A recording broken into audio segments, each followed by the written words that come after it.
AIMIM की नई चाल, बिहार में महागठबंधन के साथ मिलकर लड़ेगी चुनाव। बिहार की राजनीति एक बार फिर गर्मा गई है। 2025 के विधानसभा चुनाव से पहले सियासी गलियारों में हलचल तेज हो गई है।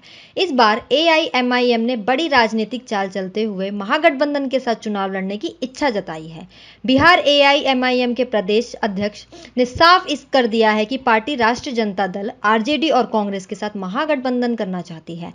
ओवैसी ने खुद भी इस फैसले को हरी झंडी दिखा दी है। एआईएमआईएम प्रमुख ओवैसी ने बिहार में अपने संगठन को मजबूत करने के लिए कई बार स्वतंत्र रूप से चुनाव लड़ा है, लेकिन अब की बार राजनीति में बड़ा बदलाव देखने को मिल रहा है। माना जा रहा है कि ओवैसी की पार्टी इस बार अकेले मैदान में नहीं उतरना चाहती, बल्कि महागठबंधन के साथ मिलकर बीजेपी को चुनौती देने की योजना बना रही है।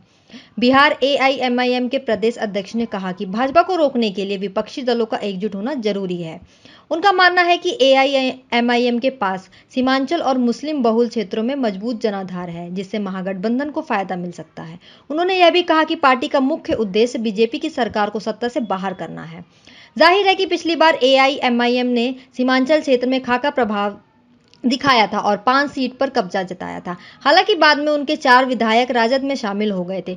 बावजूद इसके एआईएमआईएम ने अपने आधार को बनाए रखा और अब महागठबंधन का हिस्सा बनने की कोशिश कर रही है। कि माने तो अगर एआईएमआईएम को महागठबंधन में शामिल किया गया तो इसका असर सीमांचल समेत कई मुस्लिम बहुल सीटों पर दिख सकता है। इससे न केवल वोटों का बिखराव रुकेगा, बल्कि विपक्षी एकता को भी मजबूती मिलेगी।